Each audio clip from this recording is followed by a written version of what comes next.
Session 69, Exception Handling in Apex. Try, catch, finally, custom exceptions, and the patterns you need in production code. Here is why exception handling matters. An unhandled exception does not just fail, it rolls back the entire transaction. Every DML that succeeded before the error is reversed. And in async contexts, the error vanishes completely. Silent failure. Let us start with the default. No try/catch. You insert a record. Run some logic. A null pointer exception throws. Platform reverses the insert. Caller gets a generic message. You find out 3 days later from a user complaint. The basic structure. A try block wrapping the risky code. A catch block for DML exception. If insertion fails, get DML field names and get DML message tell you exactly which field and what went wrong. If no exception throws, the catch is skipped entirely. The exception hierarchy. DML exception for DML failures.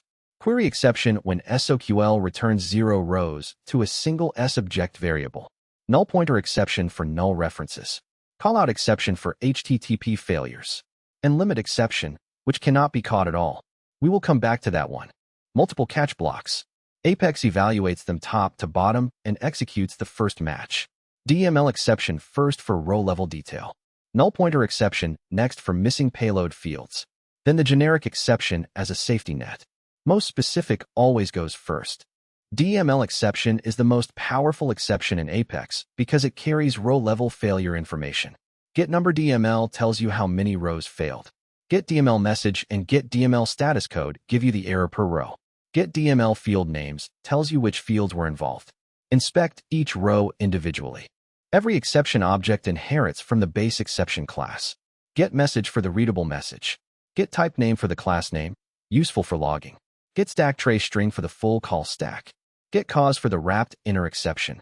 And init cause for wrapping an exception before rethrowing. The finally block. It always runs. Whether try completed normally, a catch handled the exception, or a catch rethrew. In this example, sync in progress is set to false and finally, even though the catch rethrows the callout exception. The caller sees the exception. The lock is still released. The rules for finally.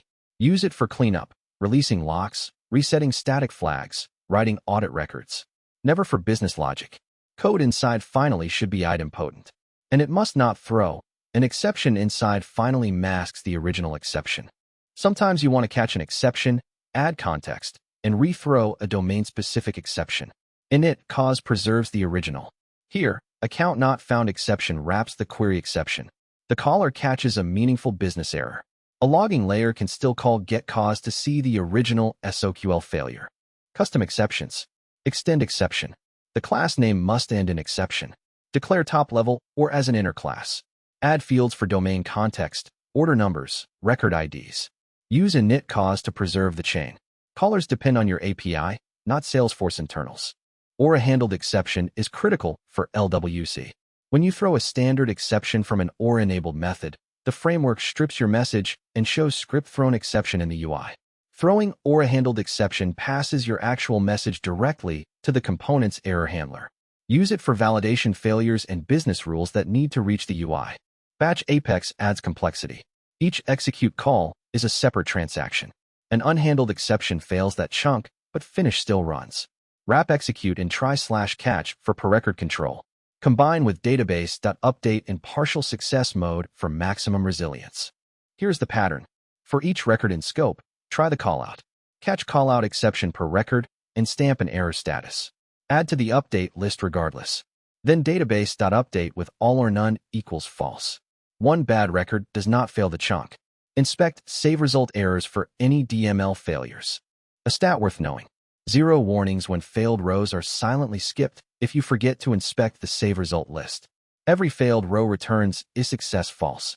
Check them all, or you will miss failures entirely. Limit exception is special. It is thrown when a governor limit is breached. And it cannot be caught. Not by catch DML exception, not by catch exception, nothing. The platform ignores your catch blocks.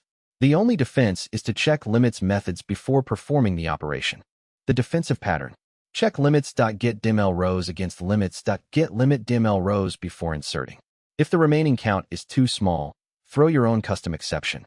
Let the caller decide what to do, abort, split, or queue for async. Do not let the platform decide for you. Async contexts are the most dangerous failure mode. Exceptions in at future methods and queuable jobs are silently swallowed. No error surfaces. No notification. No system log visible to users. Always wrap execute and try/catch. Log to error _log _c. Use a without sharing inner class so the log insert succeeds regardless of running user permissions. Session 69 complete. Specific catches in order. Finally, for guaranteed cleanup. Custom exceptions at service boundaries. Or a handled exception for LWC messages. Async logging or failures vanish. Limits guard before the operation. Read the full article at realsyllabus.com. Link in bio.